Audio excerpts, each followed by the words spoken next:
are zeros of the polynomial 2x square minus 5x plus 7. Then find a quadratic polynomial whose zeros are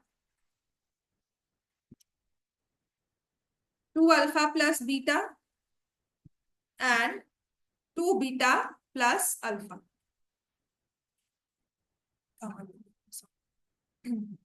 2 beta plus alpha. तो ये question थोड़ा सा difficult हो जाता है जब आप कैलकुलेशंस करते हो, बट हाँ ये दिया भी वेटेज वाइज 5 मार्क्स में है। ठीक है, और ऐसा क्वेश्चन पेपर में हम एक्सपेक्ट कर सकते हैं।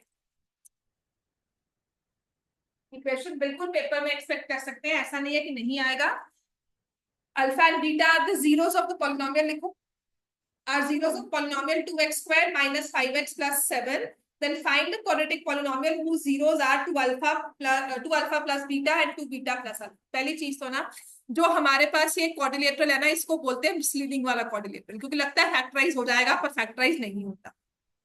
आधी गलती ना, आधे बच्चे तो गलती इसमें यही करके आते, वो कहते हैं तो फैक्टराइज हो गया -7 + 2, जबकि ये फैक्टराइज नहीं होगा। ठीक है, so please be very careful while solving such a question, ये फैक्टराइज नहीं होता है। तो यहां पर आपने क्या लेना है, आपको 2x square minus 5x plus 7 दिया हुआ है given polynomial. Sum of zeros क्या हो जाएगा 5/2, प्रोडक्ट ऑफ जीरोस क्या हो जाएगा 7/2। और जो रिक्वायर्ड पॉलिनोमियल चाहिए उसमें हमारे पास कंडीशन होती है k into x square minus sum of zeros into x plus product of zeros.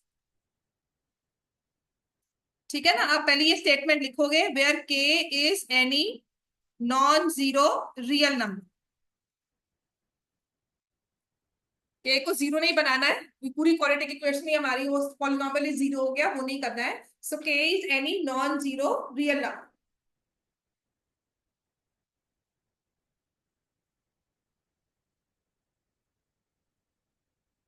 Clear हो गया इतना? अब जो पॉलिनोमियल हमें चाहिए उसकी सम ऑफ जीरोस निकालनी है। Sum of zeros 2 alpha plus beta plus 2 beta plus alpha.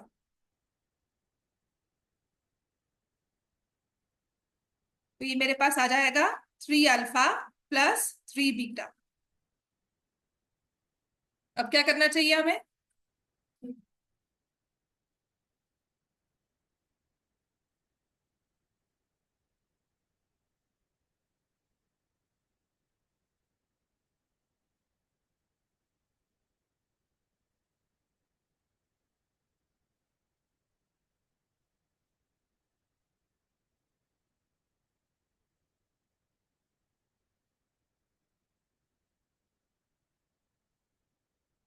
अब यहां पर इसे मल्टीप्लाई कर दो।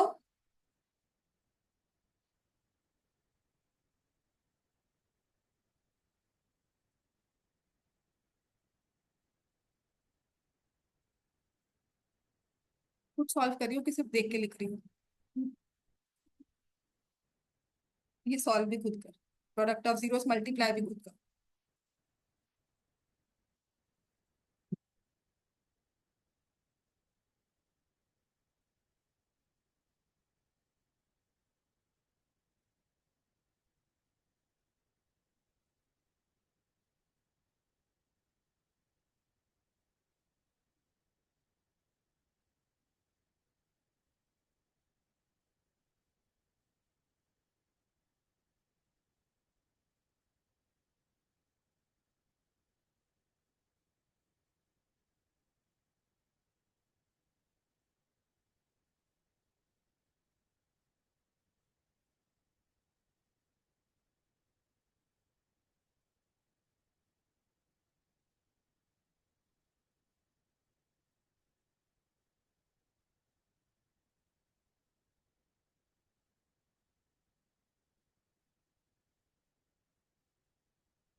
कुछ भी हो सकती है, बट मुझे जो शॉर्टकट लगा मैंने वही किया है।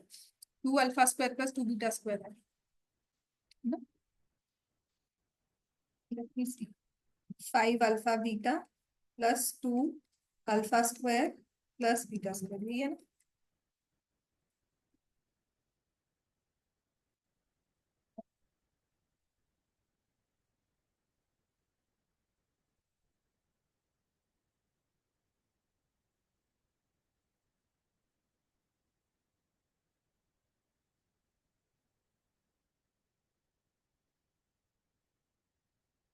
मेरा तो ये नहीं आया।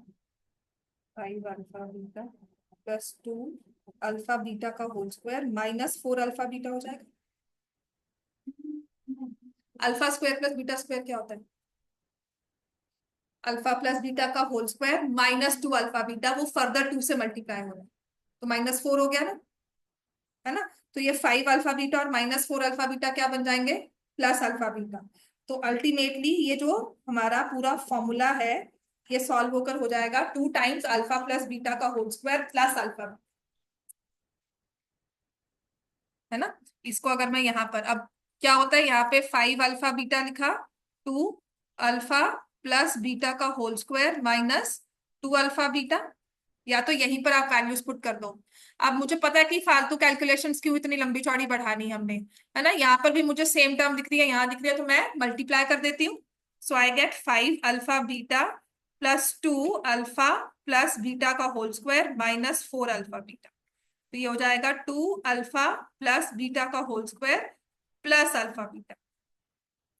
तो 2 × alpha plus beta whole square कितना था? 5/2 का whole square plus alpha beta कितना था? 7/2। ठीक है, 25/4 हो गया, 2 से मल्टीप्लाई हुआ, 25/2 +7/2, 32/2 विल बी 60।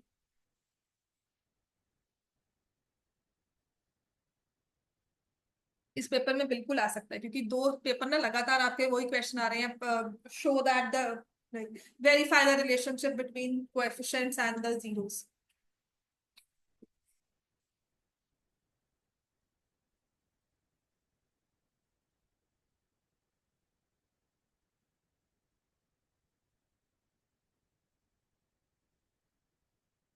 इतना क्लियर हो गया सबको?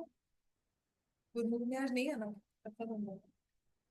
साइंस में टेस्ट है क्या?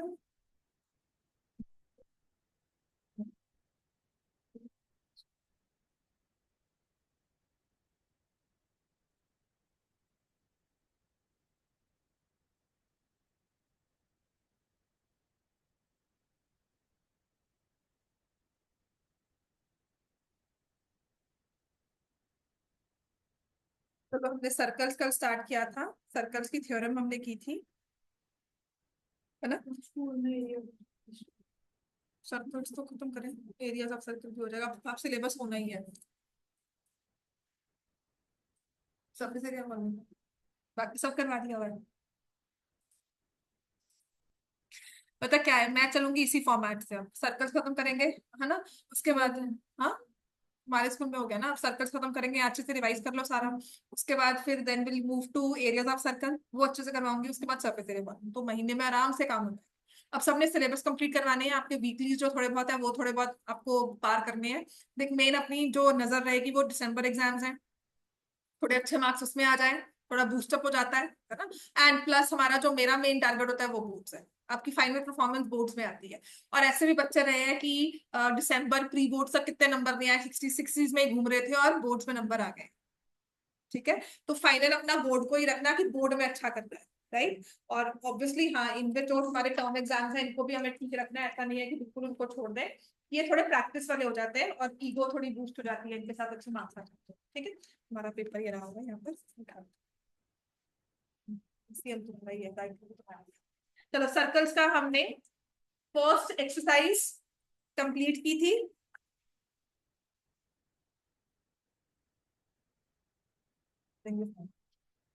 क्लैरिटी बस साथ साथ रिवाइज कर लेना। अगर फर्स्ट आपने सितंबर टेस्ट में ना 2 चैप्टर्स होने बहुत ही जरूरी होते हैं, एक तो ट्रायंगल्स और दूसरा होता है ट्रिग्नोमेट्री। सितंबर टेस्ट में ना अगर सिलेबस में ये 2 चैप्टर्स है, बाकी सब छोड़ दो, जो मैंने देखा ना अब तक, आपका क्या होता है, ट्रायंगल्स एक हो गया, सर्कल्स फिर भी हो जाएगा, circles is not that difficult 9th 10th का। तो अगर ये दो चैप्टर्स हमने अच्छे से रिवाइज कर लिए है ना, सितंबर टेस्ट में एक बार पेपर दे दिया, पेपर के हिसाब से रिवाइज कर लिया, तो आप दिसंबर में ना इसको फिर भी पार कर, तो अगर आपका ट्रायंगल्स और ट्रिग्नोमेट्री छोड़ दो ना, आपकी ट्रिग्नोमेट्री एंड तक क्लियर ही नहीं होती, वो जनवरी में जाके लगेगा कि हाँ कुछ थोड़ी बहुत आती है। ठीक है। और मैथ्स में 10th में ट्रिग्नोमेट्री पे कॉन्फिडेंस आ जाता है ना, तो आपकी आधी मैथ्स तक ही हो जाएगी उसके बाद। ठीक है। जो प्रूफ वाला क्वेश्चन है, करना है अभी वो 3 टर्म्स वाला, सर्कल्स ही करवाती हूँ इसको, फिर इन बिटवीन लास्ट के 15-20 मिनट्स में कर। चलो अब हमारे पास है एक्सरसाइज 10.1 में क्वेश्चन नंबर 3 तक हमने कर लिया था, इंपॉर्टेंट मार्क कर लो, क्वेश्चन नंबर 3 इंपॉर्टेंट है। क्वेश्चन नंबर 4 में कहा है draw a circle, two lines parallel to a given line such that one is tangent and the other is secant to a circle। कहते कोई भी एक सर्कल हमने ड्रॉ किया, क्वेश्चन नंबर 4 दिया हुआ है एक्सरसाइज 10.1 का।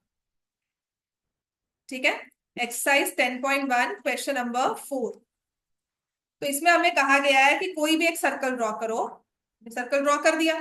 अब इस सर्कल में हमें 2 लाइंस ड्रॉ करनी है parallel to a given line. तो इस सर्कल में ना मैंने एक एक लाइन ली, ये सर्कल लिया, एक लाइन ली, इस लाइन को पैरेलल 2 लाइंस ड्रॉ करनी है, एक सर्कल में सीकेंट हो और एक टेंजेंट।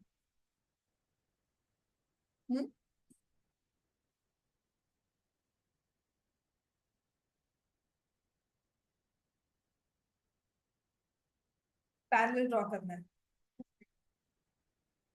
ऐसे बनाओ, डिस्टेंस इक्वल करना होता है। पैरेलल लाइन ये थोड़ी है कि मैंने पैरेलल, हमें कंस्ट्रक्शन करनी है that it should be parallel, ये नहीं कि हमने रैंडमली लाइन ड्रॉ कर। तो इस सर्कल में एक सेंटर ड्रॉ हो गई आपके पास। ठीक है, and we know radius and tangent are perpendicular at the point of contact. ठीक है, तो अब हम क्या करेंगे, इसको पैरेलल लाइन ड्रॉ करेंगे। How to draw parallel lines.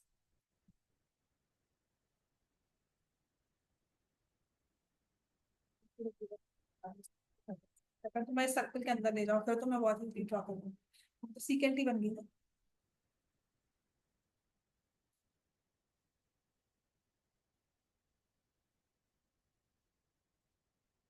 अच्छा, किसी भी पॉइंट से लाइन को 90 डिग्री ड्रॉ करना आता है, एक पॉइंट से किसी एक लाइन को 90 डिग्री एंगल ड्रॉ करना है। जैसे एक लाइन ड्रॉ की, यहाँ पर एक पॉइंट दिया हुआ है, तो इस पॉइंट से परपेंडिकुलर ड्रॉ करना है कंपास से। आता है, 8 9 सब कंपास छोड़ी हुई है ना हमने, 8th में भी कंस्ट्रक्शन से करना क्या है देखो, अब क्योंकि हमारे बोर्ड का पेपर है, तो करना क्या है, आपको एक पॉइंट दिया होगा, पॉइंट से किसी भी लाइन को परपेंडिकुलर ड्रॉ करना है, तो आपने अपनी कंपास को ओपन करना है। ठीक है, और इतना ओपन करना है कि यहाँ पर एक आर्क लग जाए। समझ में आ गया, पॉइंट को, कंपास के पॉइंट को यहाँ रखकर आपने ऐसे आर्क मार्क करना, फिर यहाँ से ये 90, यहाँ से ये वाला आर्क मार्क किया उसी सेम रेडियस के साथ, और इसको बना दोगे तो 90 डिग्री एंगल बनेगा। समझ में आ गई। So to draw a perpendicular from a point to a line, लिखो perpendicular from a point to a line, सिर्फ इसलिए करवा रही हूँ क्योंकि ये टेक्स्ट बुक क्वेश्चन है, वैसे चांसेस कम ही आए, पर टेक्स्ट बुक क्वेश्चन है, कहीं से कुछ लिंकिंग में आ गया तो आपके पास होना चाहिए। आपने ओ से कंपास, ओ पे अपना कंपास का पॉइंट रखना है, ओपन इस तरह से करना है कि यहाँ पर एक आर्क बन जाए। ठीक है, और यहां से हम, यहां से मार्क किया, ये आगे से 90 डिग्री ड्रॉ करते हो, यहां से मार्क किया सेम आर्क के साथ, सेम उसी रेडियस के साथ आपने ये परपेंडिकुलर ड्रॉ कर। ठीक है, तो यहां से मैं क्या करूंगी, परपेंडिकुलर ड्रॉ करूंगी इस लाइन। क्लियर होगी बात, ये पैरेलल है ना, पैरेलल का मतलब क्या होता है कि हमेशा इक्वल डिस्टेंस पर है, तो मुझे एग्जैक्ट इक्वल डिस्टेंस, ये नहीं कि हल्का सा भी टेढ़ा हो जाए, जैसे मैंने रैंडमली 2 लाइंस ड्रॉ की, नहीं जी यहाँ पे डिस्टेंस और है, यहाँ डिस्टेंस और है। कंस्ट्रक्शन ये नहीं कहती, जब ड्रॉ करते हैं तो हम एग्जैक्ट करते हैं कि कहीं से भी मेजर करोगे अप्रोक्सीमेटली सारा सेम होगा। ठीक है, तो अब आपने क्या करना है, ये पॉइंट आ गया, ये एंगल 90 डिग्री है ना, यहाँ पर भी 90 डिग्री का एंगल ड्रॉ कर ले। है ना। तो यहां से मैंने कंपास रखी, ये यहाँ 90, ये वाला 90 लेकर इस पॉइंट पे ड्रॉ किया, तो ये टेंजेंट बन जाएगी और वो गिवन लाइन को बिल्कुल पैरेलल होगी। अब सीकेंट तो कहीं भी ड्रॉ कर लो रैंडमली, कोई भी एक पॉइंट लेकर इसी लाइन पर सीकेंट ड्रॉ। समझ में आ गई बात ये?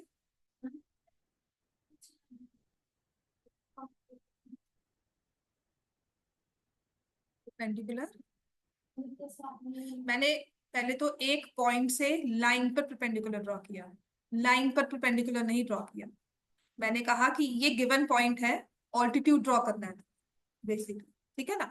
तो मैंने कहा इसको ऑल्टीट्यूड ड्रॉ करने के लिए क्या करना है, इस लाइन को एक्सटेंड किया यहां से मोर देन हाफ लेकर। हमने कभी आपने ऑल्टीट्यूड वगैरह ड्रॉ नहीं किए हुए ना ट्राइंगल में, ऑपोजिट साइड को, वो कंस्ट्रक्शंस आपकी बेसिक क्लासेस में मिसिंग है। तो यहाँ से हमने ड्रॉ किया, ठीक है, तो ये 90 डिग्री आ गया। अब इस लाइन पर जितने मर्जी परपेंडिकुलर बनाते रहो, वो सारी लाइंस आपस में क्या होंगी, पैरेलल। क्लियर हो गया? चलो अब आते हैं हमारी नेक्स्ट सबसे इंपॉर्टेंट थ्योरम, चैप्टर नंबर 10 की। चैप्टर 10 हमने पहली थ्योरम की थी, देखो पूरे सर्कल्स में ना ब्रॉडली वो दो ही थ्योरम्स यूज करते हो, radius and tangent are perpendicular at the point of contact, और दूसरी tangents from external point to the circle are equal in length. ठीक है, उससे पहले ना ये थ्योरेटिकल सा कुछ पार्ट है जो 10.3 में दिया है, number of tangents from a point on a circle. ठीक है, शायद ये कल करवाया भी हो मैंने आपको, करवा दिया था ना, कि सर्कल पर बहुत सारी टेंजेंट्स बनती है लेकिन एग्जैक्ट एक पॉइंट पर एक ही टेंजेंट बनती है। ठीक है, सर्कल के आउटसाइड पर पॉइंट हो on the circle, on the circle exactly one tangent, point circle पर है ना, तो एग्जैक्टली वन टेंजेंट आप कंस्ट्रक्ट कर सकते हो। अभी किसी के पेपर में क्वेश्चन आया भी था, सर्कल के बाहर पॉइंट है तो दो टेंजेंट्स कंस्ट्रक्ट हो सकती है, आउटसाइड टू टेंजेंट्स, ये आएगा एक्सर्शन रीजनिंग में। और अगर सर्कल के अंदर पॉइंट है तो no tangent can be drawn. आप इसको टचिंग में नहीं लेके जा सकते ना कभी भी, मतलब वो उसको सिर्फ, मतलब यहाँ से एक ऐसा पॉइंट कि जो सिर्फ इसको टच करता हुआ निकले, वो इंटरसेक्ट करता हुआ निकलेगा, सीकेंट ही बन जाए। ठीक है, सो इनसाइड नो टेंजेंट, यहाँ पे केस 1 केस 2 केस 3 दिया हुआ है, इसको लर्न कर लेना, अंडरलाइन कर लो। यहाँ लिखा है there is no tangent to a circle passing through a point lying inside the circle, there is one and only one tangent to a circle passing through a point lying on the circle, exactly two tangents to a circle through a point lying outside the circle. अब जो मैं चीज करवाने वाली हूँ ये बहुत important है, ये थ्योरम है, इसके फर्दर रूल्स हैं, एमसीक्यूज में आप ओपनली से यूज कर सकते हो। ठीक है, अब नेक्स्ट जो हमारी थ्योरम है वो है दो टेंजेंट्स के बारे में, और वो दो टेंजेंट्स तभी ड्रॉ होंगी जब पॉइंट सर्कल से बाहर होगा।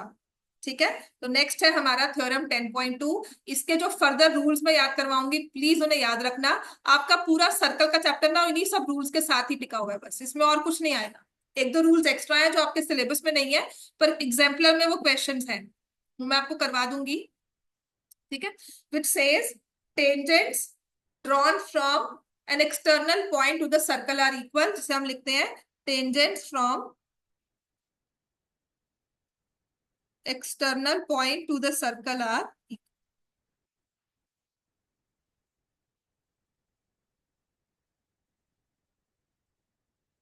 कॉन्ग्रुएंसी, इक्वल कहा है तो कॉन्ग्रुएंसी होगी। ठीक है, तो कहा जाता है कि एक सर्कल दिया हुआ है centre O, P is a point outside the circle, P A and A B are tangents. ये थ्योरम है, प्रूफ भी आ सकता है इसका। गिवन है हमें a circle with centre O, PA and PB are tangents to the circle, prove करना है PA और PB की लेंथ आपस में इक्वल है।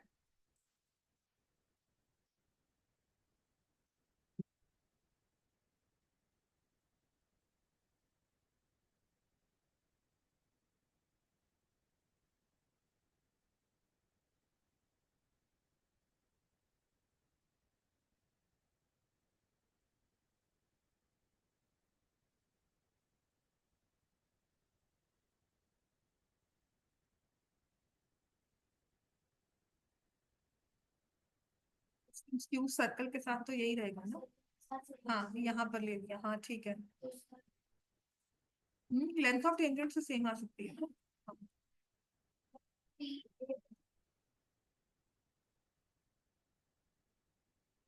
तो तुम्हें क्यू क्यू से टेंजेंट ड्रॉ करनी है ना, मान लो तुमने ये पॉइंट क्यू लिया।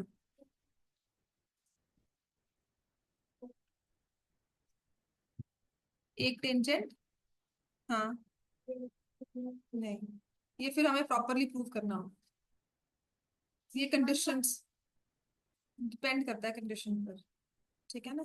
मैं इसको एज इट इज नहीं कहूंगी कि इक्वल हो गया, तुमने कहा कि इनका distance from the centre of the circle same, तो कॉन्ग्रुएंट ट्रायंगल्स ही हो गए ना फिर।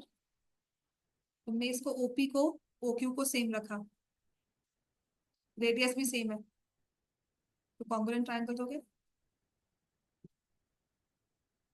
इसीलिए। ठीक है।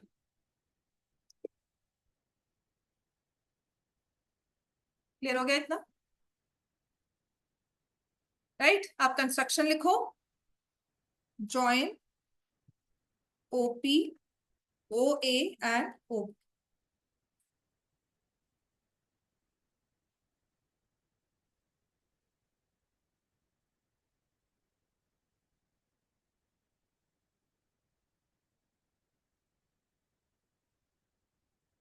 मैंने क्या कॉन्ग्रुएंसी यूज करनी है?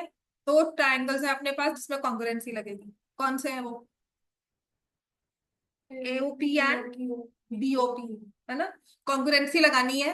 रेडियस रेडियस आपस में इक्वल है, ये साइड कॉमन है, और ये 90 डिग्री। कौन सा रूल लग जाएगा? Right angle hypotenuse side arc. बस। ठीक है, तो प्रूफ लिख लेते हैं आप इसका।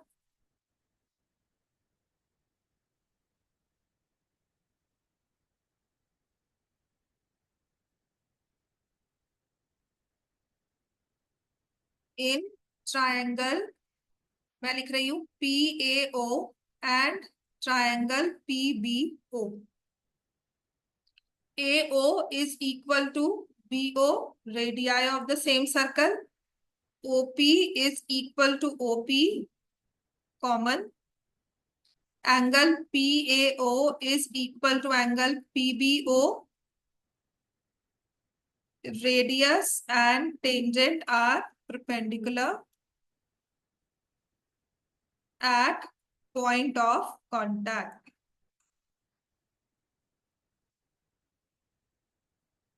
Therefore, triangle PAO is congruent to triangle PBO by RHS congruency rule. Therefore, PA is equal to PB.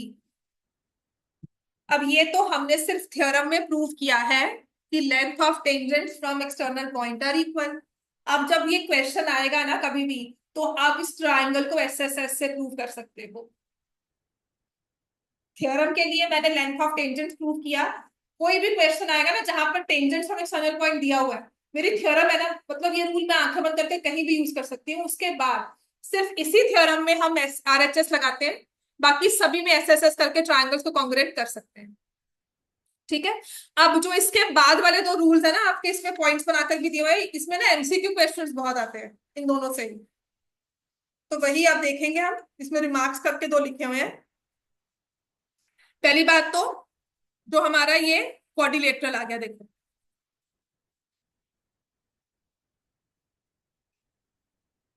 Theorem तो हमने प्रूव कर ली ना सारी। अब हमारे पास आ गया A O B P is a quadrilateral, है ना। इसकी ये तो साइड्स इक्वल है, ए ओ और ओ बी, और पी बी और ए पी इक्वल है, तो ये फिगर क्या बन जाती है?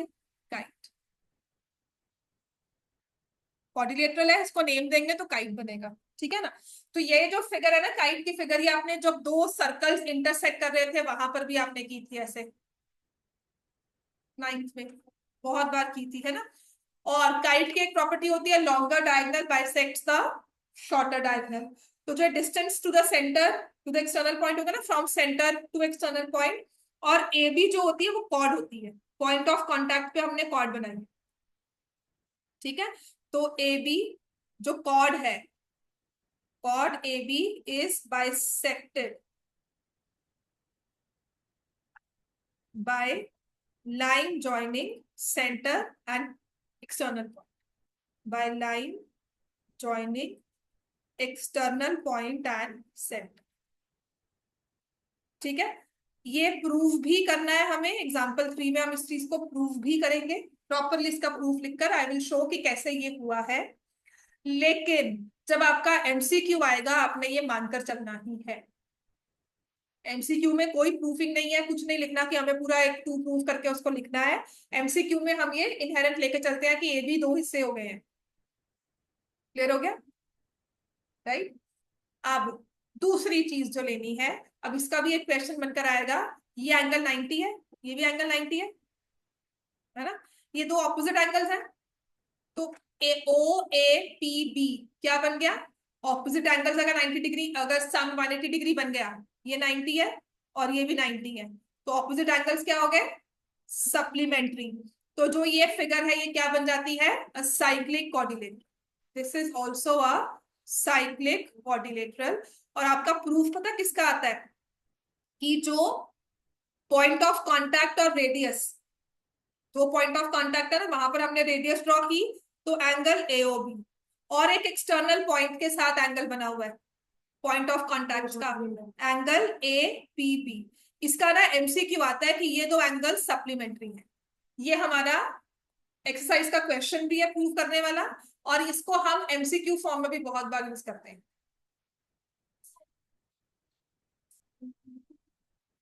इन चारों को अगर ये सर्कल हटा दो तो इन चारों के साथ भी एक सर्कल बन सकता है। ये चारों के लिए अलग से एक सर्कल बनेगा और वो ये चारों पॉइंट्स उस सर्कल पे लाई करें। ठीक है, क्लियर हो गया? तो अब आपका सबसे इंपॉर्टेंट रूल जो आप यूज कर रहे हो वो ये है कि आपका एंगल एओबी और एंगल एपीबी ये क्या है? आपस में सप्लीमेंट्री एंगल्स हैं।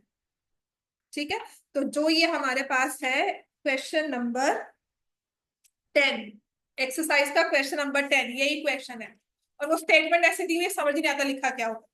Prove that angle between two tangents drawn from an external point to a circle is supplementary to angle subtended by the line segment joining the points of contact at the center। समझ में आ गया? यहाँ पर ना example question number 10 के साथ ये figure draw कर लो कि कुछ नहीं कह रहा, बार बार पढ़ना कि आपका सिर्फ यही चीज को उसने बना कर दिया। Right, what it is trying to say is, इस फिगर को ड्रॉ कर लो कि एंगल एओबी और एंगल एपीबी सप्लीमेंट्री हैं। पेपर में क्वेश्चन आएगा ना, 10 मिनट लगाओगे समझने में कि दिया क्या होगा। और अगर मैं ऐसी फिगर बना के दे दूंगी आपसे, 1 सेकंड में इसको मतलब बता दोगे कि हाँ ये सप्लीमेंट्री है। ठीक है, तो सबसे जरूरी चीज है जो हम अभी यूज करते हैं कि ये जो है दो एंगल्स ये आपस में सप्लीमेंट्री एंगल्स हैं। इसका प्रूफ मैं आपको क्वेश्चन नंबर 10 में प्रॉपरली लिखवाऊंगी। इसके बाद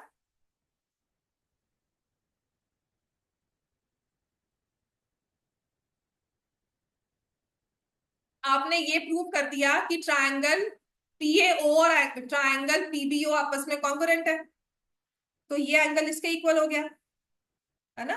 तो इसका मतलब हम लिखते हैं कि जो टेंजेंट्स इक्वल होती है ना, वैसे ये थ्योरम हुआ करती थी हमें, जिसे हम लिखते थे equal tangents are equally inclined to the circle. Are equally, ये हमें थ्योरम हुआ करती थी 10th में, जिसको बेसिकली कह दिया OP is the angle bisector. OP is angle bisector. ये ना सिर्फ हम एमसीक्यूज में यूज करते हैं। OP is the angle bisector of angle APB. ठीक है, और जैसे आपकी बुक में लिखा भी हुआ रिमार्क्स में, OP is the angle bisector, centre lies on the bisector of angle between the two tangents. ठीक है, द सेंटर, ये कुछ नहीं, असर्शन रीजनिंग में कभी एक क्वेश्चन आ गया ना, वो असर्शन या रीजनिंग बनकर आ जाएगा। The centre lies on bisector of angle between two tangents. Centre lies on the bisector of the angle between the two tangents. Clear हो गया? अब आते हैं हमारे सर्कल चैप्टर से, स्टार्ट करते हैं। एग्जाम्पल नंबर 1 बहुत इजी है, उसके बाद एक्सरसाइज 10.2 में क्वेश्चन नंबर 1 2 3 पहले 5-6 क्वेश्चंस कर लेंगे, नहीं 4 नहीं करेंगे, पहले 3 क्वेश्चंस करेंगे। प्रूव करना इतना आसान है, इनको उनके सिर्फ मतलब वही है, कैलकुलेशन बेस्ड है, एमसीक्यू है। अब आ जाओ एग्जाम्पल 1। ये बहुत फॉर्म्स में आता है क्वेश्चन, एज एन एमसीक्यू भी आ जाएगा। टू कॉन्सेंट्रिक सर्कल्स ड्रॉ किए गए, prove that in two concentric circles. Concentric circles कौन से होते हैं? जिनके सेम सेंटर। कॉन्सेंट्रिक का है ना con, so they have the same radius, same centre, sorry. In two concentric circles, chord of the larger circle, तो कहते हैं बड़े सर्कल की एक कॉर्ड ना छोटे सर्कल को टच करते हुए जाएगी, जा रही है, ठीक है।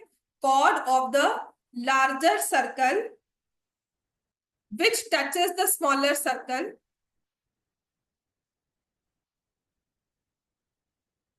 chord of the larger circle which touches the smaller circle is bisected at the point of contact। अगर मैंने ये सर्कल अलग से रखा है, C2 रखा है, इसमें कॉर्ड, ठीक है, और एक ऐसा सेम सर्कल ड्रॉ किया यहां पर इसी के सेंटर के साथ, जिसमें ये कॉर्ड उस सर्कल को टच कर रही है, ठीक है ना, तो यहाँ पे उसका टेंजेंट बन गया, राइट। तो जो P पॉइंट है वो इस कॉर्ड को बाइसेक्ट करता है, हमें ये प्रूव करना है। पहले तो लिखो given to concentric circles, to concentric circles C1 and C2, AB is the chord of circle C2, AB is tangent at P to circle C1।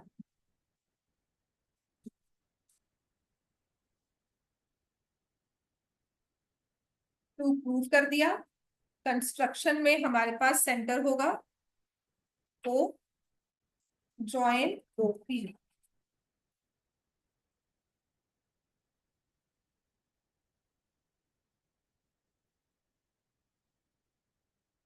ठीक है, जॉइन ओपी करके प्रूफ में देखो, इन circle C1 OP is the radius,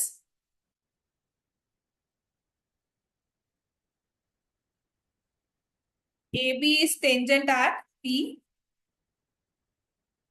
इतना लंबा लिख पा रही हूँ वैसे तो बहुत ही सिंपल सा इसका प्रूफ है। Therefore AP OP is perpendicular to AB, OP is perpendicular to AB। लिखोगे radius and tangent are perpendicular at the point of contact। अब आ जाओ in circle C2 OP is perpendicular to chord AB।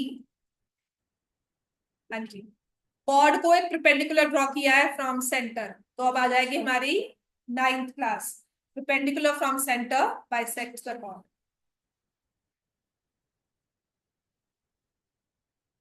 Perpendicular from centre bisects the chord, therefore AP is equal to BP, hence proved।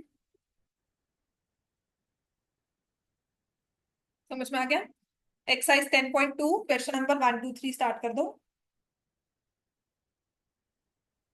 इसमें भी तो question क्या दिया होता है, फाइंड, दोनों की रेडियस दी होगी, find the length of chord, इसका एक्स्ट्रा क्वेश्चन ये होता है।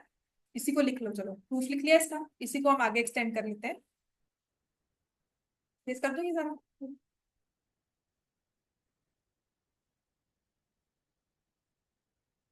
अब ये जो चीज हमने इतनी लंबी सी प्रूव किया ना, मैक्सिमम नंबर ऑफ टाइम्स ये एमसीक्यू में आएगा, या फिर आपके कैलकुलेटिव वाले क्वेश्चंस, नंबर वाले क्वेश्चंस होंगे उसमें होगा, ठीक है। टू कॉन्सेंट्रिक सर्कल्स ड्रॉ किए हैं with radius 3 centimetre and 5 centimetre. To concentric circles हैं with radius 3 centimeter and 5 centimeter. Find the length of chord of larger circle which is tangent to the smaller circle. Question number 7 है यहाँ पे. Length of chord of larger circle which is tangent, which touches the smaller circle. ठीक है. हाँ. Question number 7 है. जो हमने ये प्रॉपर्टी यूज किया ना यहाँ पर एग्जांपल नंबर 1 में जो प्रूव किया वो क्वेश्चन नंबर 7 में बिल्कुल सेम टू सेम नंबर्स के साथ दिया है. रेडियस दी है 5 और 3, तो ये रेडियस 5 हो गया. एओ ओपी रेडियस कितना आ गया 3 सेंटीमीटर. परपेंडिकुलर पता है मुझे, तो एपी की लेंथ बाय पाइथागोरस क्या हो गई 4. AB is double of AP which is 8 centimetre. Clear हो गया. तो ये एज एन एमसीक्यू बनकर आ जाता है.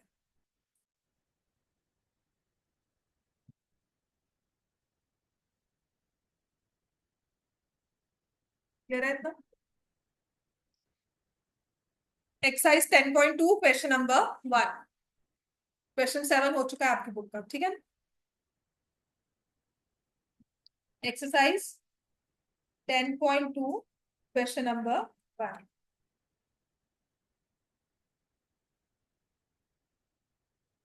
From a point Q, length of tangent to a circle is 24 centimeter.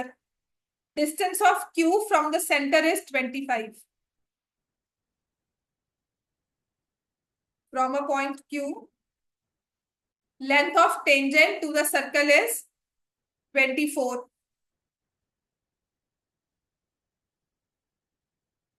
Distance of Q from the center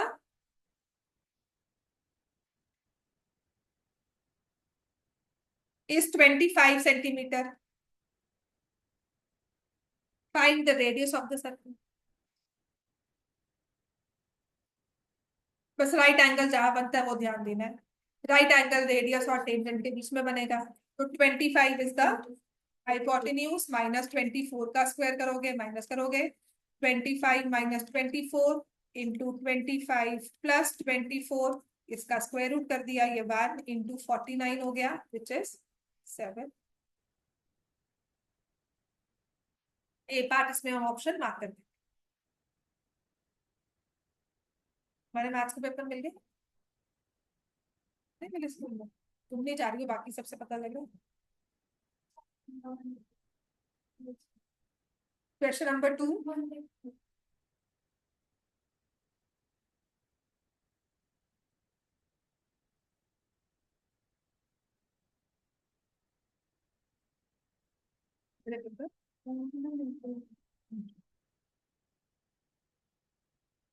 आपसे पता लगता है क्या. क्वेश्चन नंबर 2 पे आ जाओ.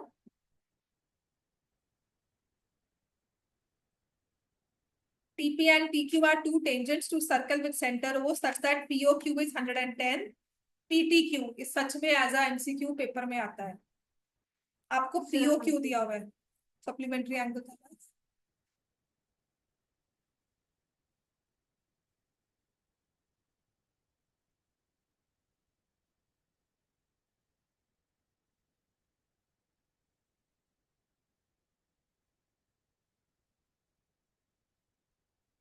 इन दोनों में एंगल 110 दिया है. यहाँ पर सच में एज ये आपको आपके सैंपल पेपर्स में बहुत बार क्वेश्चन मिल जाएगा और एक्चुअल बोर्ड्स में भी ये क्वेश्चन आया होगा. ऐसी बात नहीं है कि नहीं आता, बिल्कुल आता है.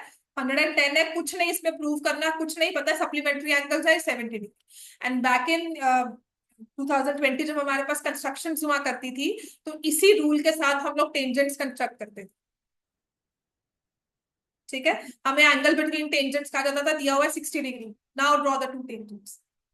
Circle with radius 5 centimetre, angle between tangent 60 होना चाहिए. आप टेंजेंट्स को ड्रॉ करो. कैसे करोगे ड्रॉ. सर्कल लिया, मुझे पता है कि इसके यहाँ पे एंगल जो है वो कितना है 60 डिग्री. अब कंपास दिया हुआ ना 70 नहीं होगा बिकॉज अब डी प्रोटेक्टर यूज नहीं करते हो. तो एंगल 60 दे दिया, तो ये वाला एंगल कितना होना चाहिए फिर 120. मतलब दो रेडियस आपस में एंगल कितना बना रही है 120. तो मैंने ना यहां से एक रेडियस ड्रॉ कर. ठीक है. अब इस पे मैं 120 डिग्री का एंगल ड्रॉ कर दूंगी, यहाँ से ये 120 हो गया, है ना। अब यहाँ पर परपेंडिकुलर ड्रॉ किया, यहाँ पे परपेंडिकुलर ड्रॉ किया, दोनों टेंजेंट्स जहां मिलेंगी वो कितना एंगल होगा?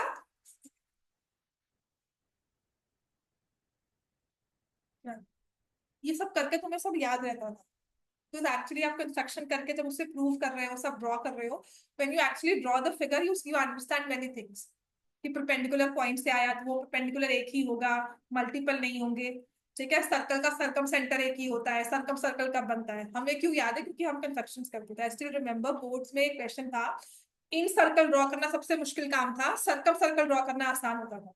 इन सर्कल मतलब आपका ट्रायंगल के अंदर वो टेंजेंट्स वाला रूल आ जाएगा ना, ऐसे सर्कल ड्रॉ। तो टेंजेंट्स ना अगर दो साइड को टच करती थी, एक्चुअली होता था तीसरी साइड के साथ वो उड़ता हुआ जाएगा। सो अगर फर्स्ट टाइम में आपने अगर उसको एस कर लिया ना, मतलब पहली बार में बन गया, तो बड़ी खुशी वाली बात थी। एक्चुअली रिमेंबर बोर्ड्स में क्वेश्चन सॉल्व हो गया था पहली बार में ना, मुझसे ये पूरा प्रॉपर बन गया था। नहीं बनती ना, नहीं टेंजेंट्स बनती। आपको सर्कल ड्रॉ ही कैसे करना है, आपको साइड्स दी हुई है, सर्कल की रेडियस पता ही नहीं है, ट्राइंगल दिया है उसका इन सर्कल ड्रॉ करो। ठीक है, तो आपने ट्राइंगल दिया, एंगल बाइसेक्टर्स ड्रॉ किए। अब एंगल बाइसेक्टर्स ड्रॉ करते हुए बिल्कुल प्रिसीजन चाहिए हमें। ठीक है, अब एंगल बाइसेक्टर्स ड्रॉ करने के बाद आपके पास इन सेंटर आ गया। अब आपने क्या करना है, इस पॉइंट से यहाँ पे परपेंडिकुलर ड्रॉ करना है, so that you get the radius. ये देखो, तभी कह रही हूँ ना ये चीज ड्रॉ करनी, क्योंकि हल्का सा भी आपकी फिगर हिल गई तो आपका सर्कल ना दो साइड्स को टच कर जाएगा, या तो तीसरी को इंटरसेक्ट करेगा, उसको सीकेंड बना लेगा, या फिर उससे उड़ता हुआ जाएगा। ट्राइंगल ड्रॉ किया बच्चे, तभी ये चीजें याद है। कंस्ट्रक्शंस ना, I remember everyone used to love constructions जब भी ये थी, कि बहुत इजीली पेपर सॉल्व होता था। आपको साइड्स दे दी, मुझे पता है कि इन सेंटर के लिए मुझे एंगल बाइसेक्टर्स ड्रॉ करने हैं, तो I draw the 3 angle bisectors. पहले तो उनको कॉन्करेंट करना है कि वो प्रॉपर एक पॉइंट पे इंटरसेक्ट करें। अब इस पॉइंट से I draw the perpendicular, because this line will become tangent, ये वाली साइड। तो यहाँ से जब परपेंडिकुलर ड्रॉ करूंगी तो ये मेरे पास रेडियस आ गई, इतना रेडियस लेकर सर्कल ड्रॉ करना है। कंस्ट्रक्शन करते हुए नहीं मुश्किल होता।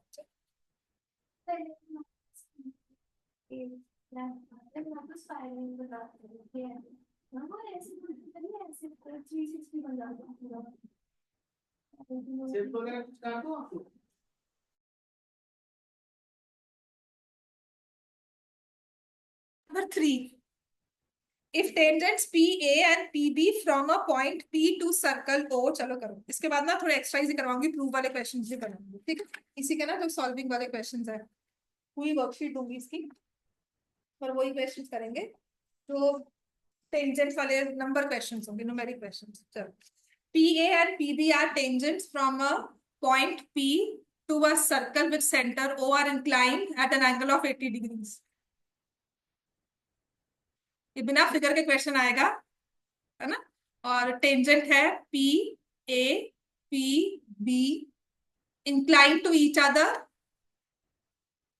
80 डिग्री हो गया, तो कहता है find the measure of angle P O A.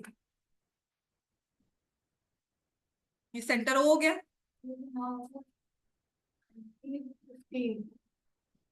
ये आता है पेपर में। देखो मैंने फिगर ड्रॉ की, सबने सॉल्व कर लिया। बिना फिगर के इसको सॉल्व करना, है ना। तो हमने रूल क्या यूज किया, ये सप्लीमेंट्री है, ये 80 डिग्री दे दिया तो इसका हाफ, इसका सप्लीमेंट हो जाएगा 100, उसका भी हाफ।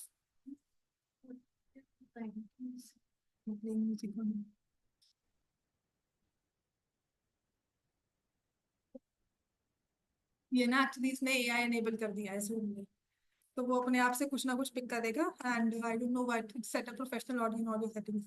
बस ठीक हो गया बाकी, समझ में आ गया। क्वेश्चन नंबर 3, फिगर ड्रॉ की है, आपको कहा गया है tangents P A and P B from a point P to circle with centre O are incline to each other at 80 degrees, right. And then angle P O A is equal to, अगर ये 80 दिया हुआ है तो ये complete angle कितना हो जाएगा, 100 डिग्री।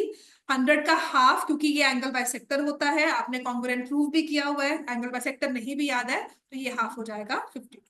ठीक है, और ऐसे क्वेश्चन पेपर में आते हैं आपके, अभी बोर्ड्स के जो पेपर होंगे ना उसमें भी आ जाएंगे क्वेश्चन। चलो नेक्स्ट लिखो, अब जो सबसे इंपॉर्टेंट वाले क्वेश्चन है इसके, हो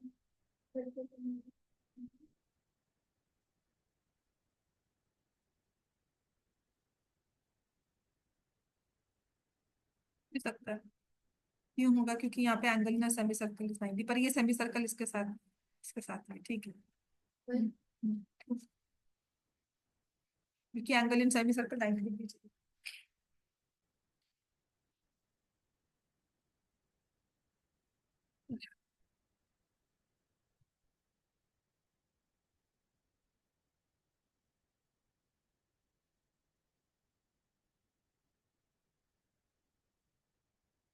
चलो ये वाला क्वेश्चन करो। आपकी वर्कशीट में एक क्वेश्चन दिया हुआ है ये वाला। There is circle with centre O, 80 is the radius, sorry 80 is the tangent, OT दिया हुआ है हमें एज 4 सेंटीमीटर, और ये एंगल दिया हुआ है 30 degree. Angle O T A is 30 degrees. Find, आप कुछ भी कह सकते हैं, find A T and A O.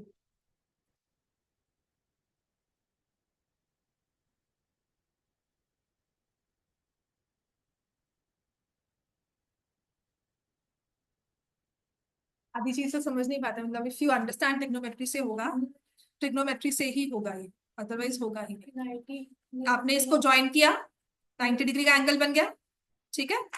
Join O A, so we get a 90 degree angle. This is radius, आपको 4 सेंटीमीटर दे दिया। Use trigonometry to find AT and AO. ये एक्चुअल बोर्ड में, मतलब ये हमें पेपर में, सैंपल पेपर में क्वेश्चन दिख जाता है, ठीक है। तो जहां पर 30 60 दिख जाए ना, और आपको कुछ ना समझ में आए, तो कोशिश करना कि 90 डिग्री का एंगल कहीं बन रहा है, ट्रिग्नोमेट्री अप्लाई हो। फाइंड करो length of AT, length of AO, AO की लेंथ कितनी है और एटी की लेंथ कितनी।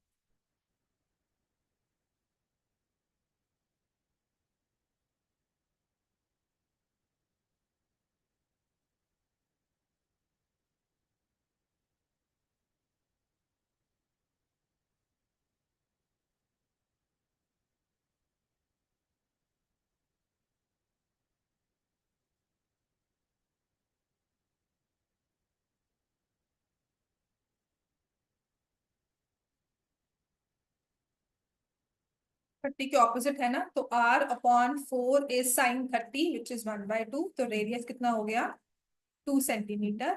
एटी कितना हो जाएगा, right, eighty upon OT is cos 30, cos 30 √3/2 हो जाता है। तो एटी की लेंथ आ जाएगी 2 रूट।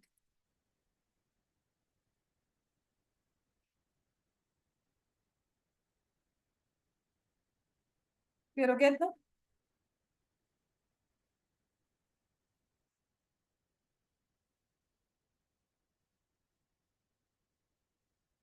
फिर लिख लिया इतना। नेक्स्ट लिखो। एक सर्कल दिया हुआ है हमें, centre O, this is point P, यहाँ पे are.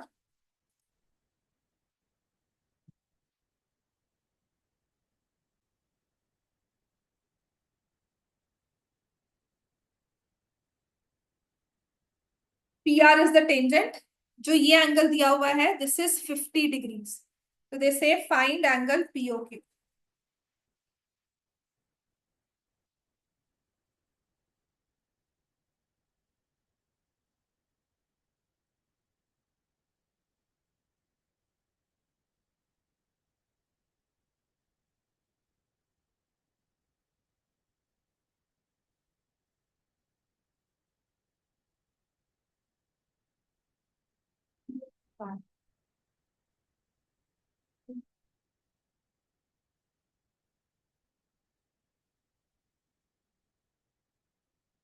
Radius and tangent are perpendicular at the point of contact, है ना।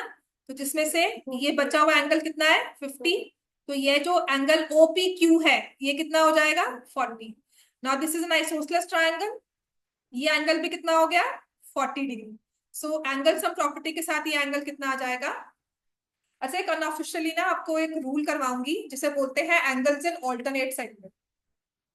ठीक है, वो आपको रूल एज सच नहीं है, थ्योरम भी नहीं है, ना ही वो कहीं यूज होता है आपके पेपर में, पर हाँ एनसीईआरटी में पर एग्जाम्पलर में एक दो क्वेश्चंस है, या डायरेक्टली आप उसे सॉल्व कर सकते हो, जैसे यहाँ पर भी था। क्या होता है उसमें, क्या कहते हैं कि अगर मैंने एक सर्कल लिया, ठीक है, इसे लिख लो एंगल्स इन ऑल्टरनेट सेगमेंट, ये थ्योरम होती है,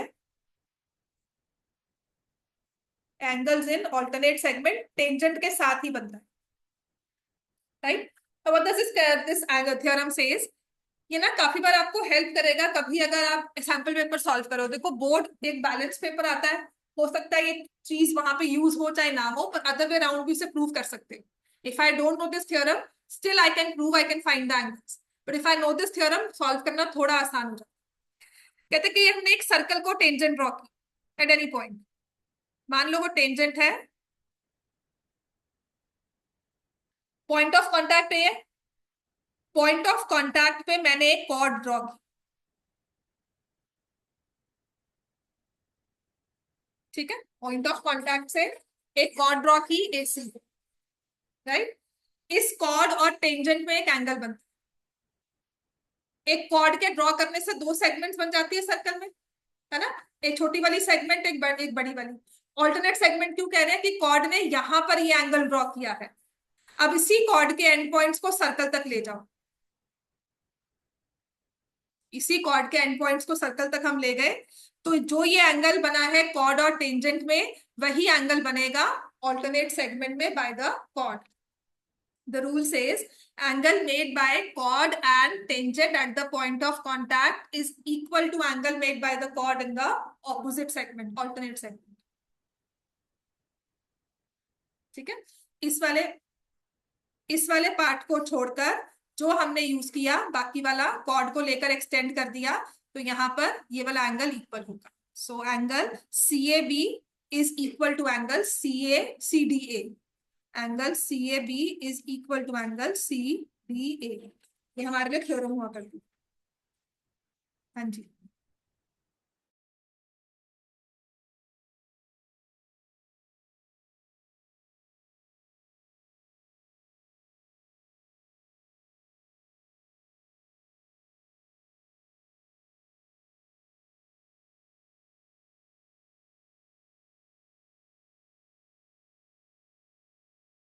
this we say angles in alternate segment, इतना क्लियर हो गया। एंगल सी ए बी और एंगल सी डी आपस में इक्वल हो गए, ठीक है। तो जो अभी आपने पिछले क्वेश्चन किया था वो कुछ ऐसा ही था,